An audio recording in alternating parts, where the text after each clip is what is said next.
സുഹൃത്തുക്കളെ ഇത് കണ്ടോ, മുണ്ടിയുടെ പ്രളയം കണ്ടോ സുഹൃത്തുക്കളെ, മുണ്ടികളുടെ പ്രളയം കണ്ടം പൂട്ടുക.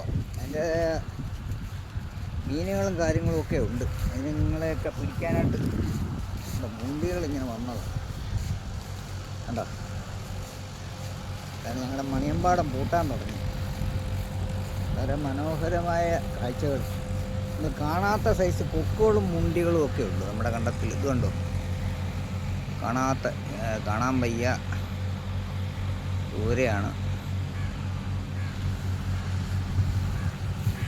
ഇതുകൊണ്ട് സുഹൃത്തുക്കളെ വളരെ ഭംഗിയുള്ള കാഴ്ച.